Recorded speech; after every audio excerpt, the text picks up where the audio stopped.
अभी कुछ देर पहले ही अस्पताल से मैं निकली थी और मेरा जिस्म बुरी तरह कांप रहा था। मैंने हाथ बढ़ाकर कुर्सी को पकड़ ली और उस पर बैठ गई, मगर मेरे पूरे जिस्म पर ठंडे पसीने आ रहे थे। मेरा सर भी शदीद दर्द से फट रहा था।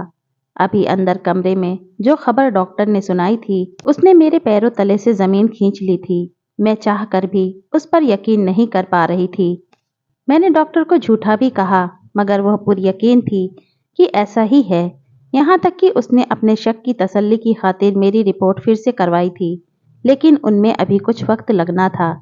तब तक डॉक्टर ने मुझे बाहर इंतजार करने का बोला और मैं मुसलसल दुआ कर रही थी कि जो डॉक्टर ने अभी कहा है वह गलत साबित करना, वरना बहुत बुरा हो जाएगा। मैं बाहर बैठी मुसलसल यही दुआ कर रही थी। पहले 1 घंटा गुजरा, फिर दूसरा और तीसरा। अंतिम घंटों के बाद जाकर कहीं मेरी रिपोर्ट आई। डॉक्टर ने मुझे वापस अपने कमरे में बुलाया। मैं कांपते हुए वजूद के साथ दोबारा कमरे में गई। डॉक्टर काफी परेशान दिखाई दे रही थी। मुझे बैठने का बोला और साथ ही पानी का एक गिलास मेरी तरफ बढ़ा दिया, जिसे पकड़ते हुए मेरा दिल जोर जोर से धड़क रहा था। मुझे लग रहा था कि डॉक्टर अभी बता देगी कि जो मैंने शक किया था वही हकीकत है, और ऐसा ही हुआ। देखिए मिस नादिया, मैंने जो कुछ भी आपको पहले बताया था वह एक शक की नज़र से बताया था, मगर अब यकीन और तस्दीक से बता रही हूँ। और इन रिपोर्ट में भी वही कुछ लिखा है जो मैं आपको बता चुकी हूँ। अब आगे क्या करना है इसका फैसला आप खुद करेंगी। पानी का गिलास जो मेरे हाथ में था, जिसमें से जरा सा पानी छलका तो मैंने जोर से वह गिलास मेज पर पटक दिया और जल्दी से कमरे से बाहर निकल आई। मेरी आंखों के आगे बार बार अंधेरा छा रहा था, मगर मैं हिम्मत करके अस्पताल से बाहर आई, क्योंकि मुझे उसी वक्त अपने शौहर से बात करनी थी।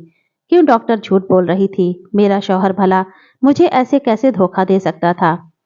मैंने वहां से ही एक टैक्सी पकड़ी और इसमें बैठकर घर आ गई।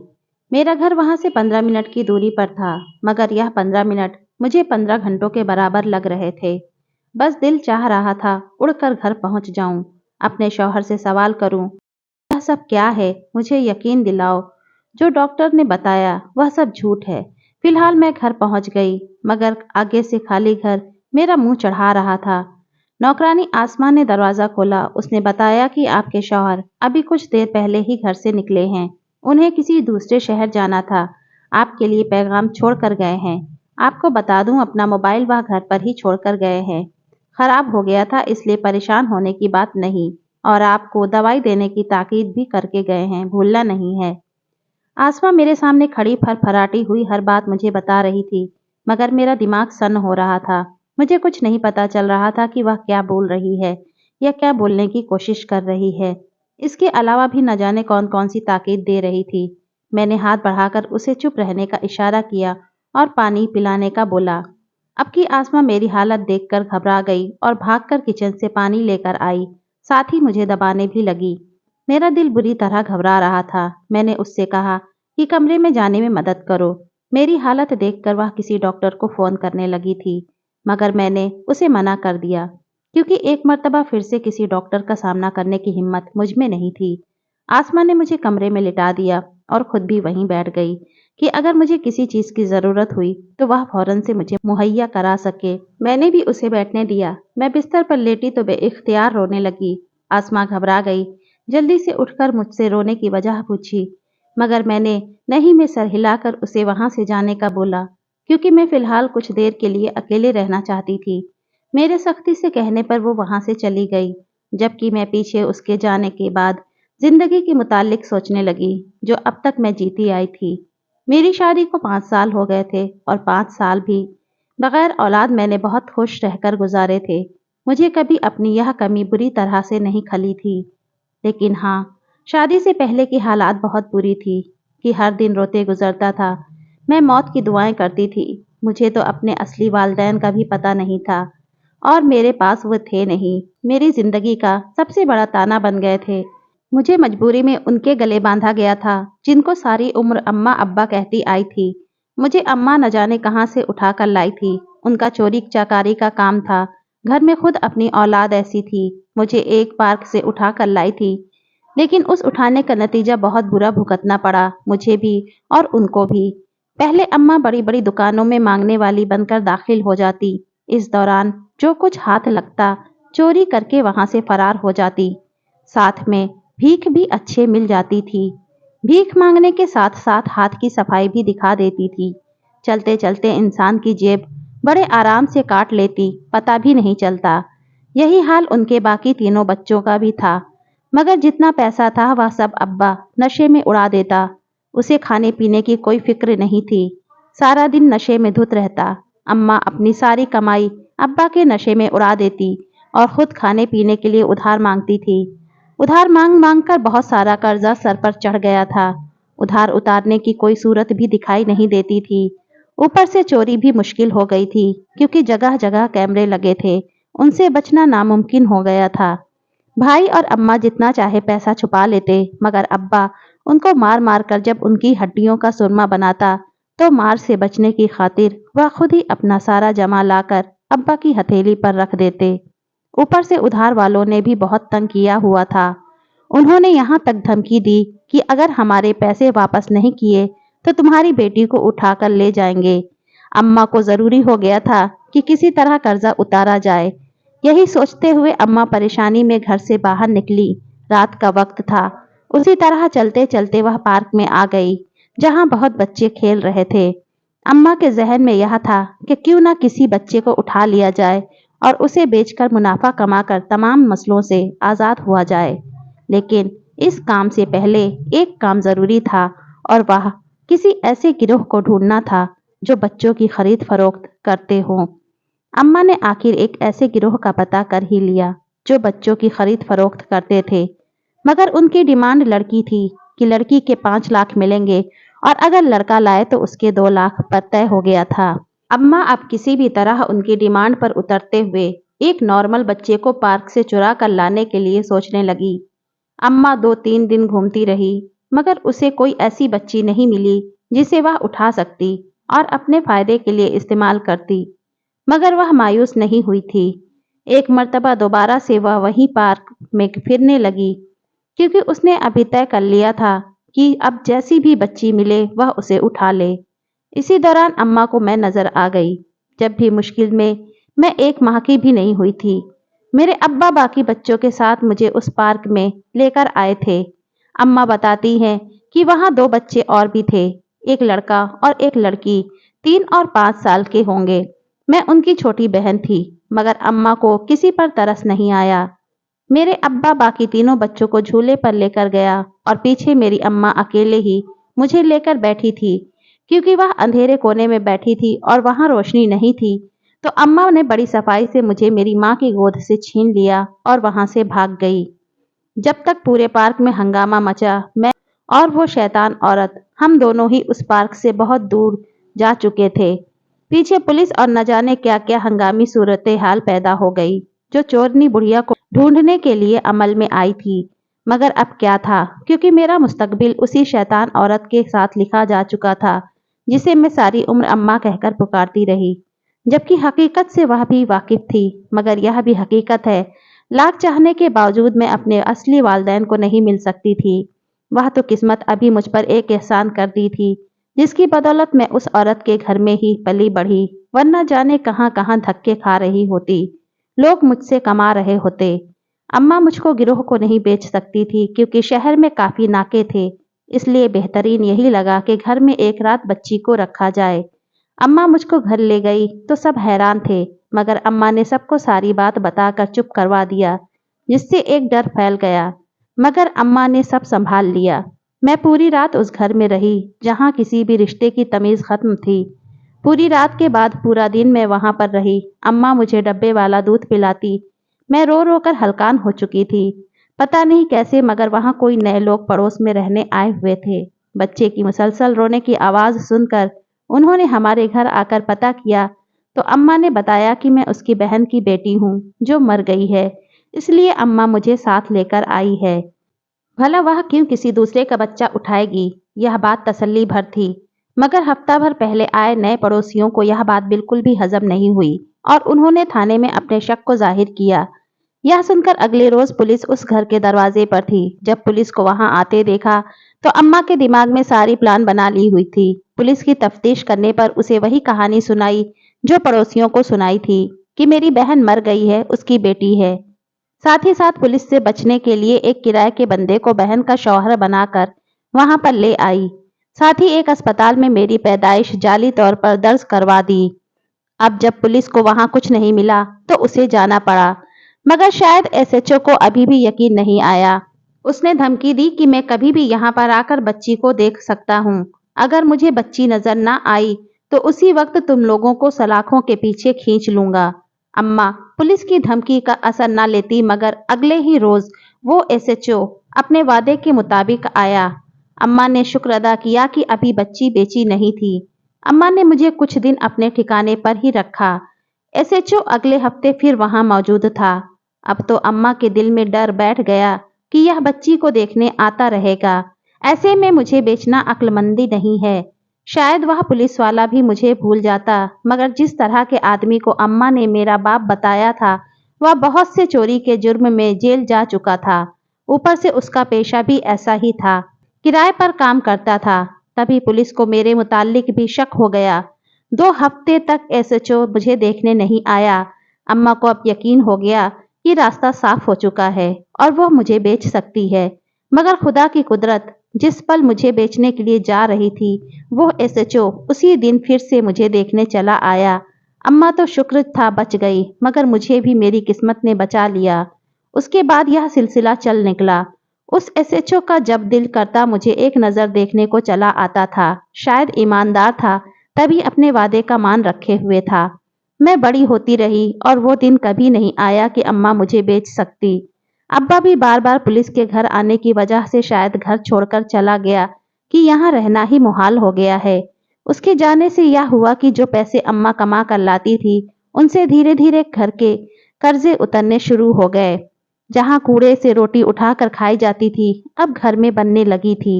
अब उसकी जिंदगी पटरी पर आ गई, मगर सिवाय मेरी जिंदगी मौत से बदतर हो गई थी।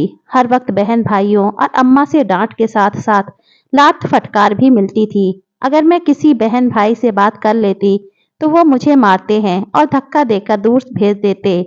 अम्मा तड़पा तड़पा कर रोटी खाने को देती थी, मगर यह बात मेरी किस्मत में लिख गई थी। ऊपर से अम्मा कहती, खबरदार अगर तूने किसी के सामने जुबान खोली कि तेरे साथ बुरा सलूक होता है तो फिर जान से मार दूंगी। वो एसएचओ हर हफ्ते आकर मुझसे मिलता और बड़ी नरमी से पूछता, तुम यहाँ ठीक हो? हालांकि मैं बताती कि मैं बिल्कुल ठीक हूँ, खुश हूँ, मगर फिर भी न जाने क्यों उसे यकीन नहीं आता था। अब्बा कुछ अरसा घर से गायब रहा, मगर कब तक बाहर रह सकता था।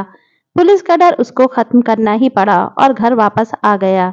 अब्बा जब घर में होता मैं उसके सामने नहीं जाती थी, वरना जो मुझे अपने सामने देखता तो जो हाथ में आता उठाकर मुझे मारने लगता था कि पहले ही उसके घर में फाके हो रखे थे। एक नई मुसीबत आकर बैठ गई है तू, निकलती क्यों नहीं इस घर से? तू जा यहाँ से, मर जा कहीं, किसी गाड़ी के नीचे आ जा। मैं सहम कर सब कुछ सुनती रहती थी, मगर यह नहीं जानती थी कि यह मेरे असल माँ बाप नहीं है। मेरा असली तो कोई और है। एक रोज अब्बा ने हद ही कर दी। चूल्हे से जलती हुई लकड़ी उठाकर मेरी कमर को दाग दिया। मैं सारी रात रोती रही। जहां कहीं आवाज होती अम्मा अपनी पंखों को जोर से मुझ पर मारती कि चुप कर जा, क्यों हमारी नींद खराब करती है। अरे मैं तो कहती ही हूँ, तू है ही मनहूस मारी। पता नहीं किस मनहूस लम्हे तुझे अपनी गोद में लिया था और शक्की थाने वाला भी पीछे पड़ गया है। अब तो कुछ चुराते हुए भी 100 बार हाथ कांपते हैं। तू मेरे गुनाहों की सजा है, मुझे पता चल गया है। अम्मा की अजीबोगरीब बातें पल्ले नहीं पड़ती थी। बहन भाइयों के रवैया भी बड़ी तकलीफदेह थी। कोई मुझे अपनी बहन मानने को तैयार ही नहीं था। यह सब कुछ मुझे सोचने पर मजबूर करते थे, क्या वाकई मेरे ताल्लुक इनसे है या मैं कहीं बाहर से आई हूँ? यह गुत्थी अभी तक नहीं सुलझी थी। मैंने एक रोज अम्मा को बाहर भीख मांगते जाते देखा तो कुछ सोचकर मैं भी अम्मा के साथ हो ली। शायद मैं चाहती थी कि हम अम्मा से बात करके उसके करीब हो जाऊं। अम्मा हैरान हुई मुझे अपने साथ आता देखकर, वरना उस पुलिस वाले की वजह से अम्मा डरते हुए मुझसे भीख भी नहीं मंगवाती थी। एक बात तो बताओ अम्मा, मैंने डरते डरते पूछा तो वह बड़े आराम से बोली, हाँ क्या बात है? उससे मुझे थोड़ी तरबियत मिली तो मैंने हौसला पाते हुए पूछा, अम्मा क्या मैं तुम्हारी औलाद नहीं हूँ? इतना पूछने की देर थी और अम्मा पागलों की तरह चिल्लाने लगी, हाँ नहीं है तू मेरी औलाद, मैंने ही उठाया था तुझे। उस दिन के बाद आफत बन गई है तू हमारे लिए। हमारा जीना हराम हो गया है। जहाँ पहले 100 कमाते थे, वहाँ अब 10 रुपए की दिहाड़ी लगाते हैं। मैंने हैरानी से अम्मा को देखा तो बाल नोच रही थी और सड़क पर लोग जमा हो गए थे। एक अजीब सा समा बरपा हो गया था। मैं अम्मा को रोकने की कोशिश करने लगी तो आगे बढ़कर मेरे गले को दबोचकर मुझे नंगी गालियां बकने लगी। लोगों ने बमुश्किल मुझे छुड़ाया और अम्मा को समझाया, मगर वह हाथ ही नहीं आ रही थी। पता नहीं क्या, किसी तरह अम्मा मुझे घर वापस ले जाया गया। उसका तो मुझे थोड़ा बहुत एहसास हुआ कि शायद सच बोल रही हो अम्मा। वाकई मैं उसकी बेटी नहीं हूँ। जब रात तक हालत बेहतर हुई तो मैंने अम्मा से कोई और सवाल किए बिना यही पूछा कि अम्मा, सच सच बताओ, मैं तुम्हारी बेटी हूं क्या? और उसी वक्त अब्बा ने मेरी वह बात सुन ली। शराब के नशे में धुत घर वापस आया था। अम्मा से बात करते हुए सुना तो मेरे बाल नोचता हुआ मुझे सहन में ले गया और पास पड़ा डंडा उठाकर मुझे एक एक बात की हकीकत बता दी कि क्यों हमने तुझे उठाया था और कहाँ से उठाया था। अम्मा अब्बा को रोक रही थी तो वह डंडे से उसे भी पीटने लगता था। मेरे दूसरे बहन भाई भी सहम कर करीब खड़े थे। अम्मा और मेरी दुर्गत बनते देखकर दोनों में ही हिम्मत नहीं थी कि करीब आकर छुड़वाए। मैंने एक मर्तबा भी खुद को नहीं छुड़ाया क्योंकि मेरा पूरा ध्यान तो अब्बा के हकीकत उगलते अल्फाजों पर था। मुझे न दर्द महसूस हो रहा था और न ही पिटने का कोई एहसास बाकी था। अब्बा फिर मार मार कर अब आप खुद ही जमीन पर गिरकर बेहोश हो गया। अम्मा भी बेचारी बेदम होकर पड़ी थी। मैं भी वही सहम कर जमीन पर लेटी थी, मगर मेरी आंखें और मेरा मुंह हैरत के मारे खुले थे। पता नहीं किस वक्त मैं मुकम्मल तौर पर बेहोश हुई और कब मुझे होश आया। बस इतना जानती हूँ कि मैंने अपनी आंखें अस्पताल में खोली थी। मेरे उठते ही नर्स ने आकर मुझसे पूछा कि क्या मैं ठीक हूँ, मुझे कोई तकलीफ तो नहीं हो रही। मगर अभी तक मैं सकते की सी कैफियत में थी। मुझसे कोई जवाब ना पाकर मुझे फिर से नर्स ने दवाई दे दी और मैं सो गई।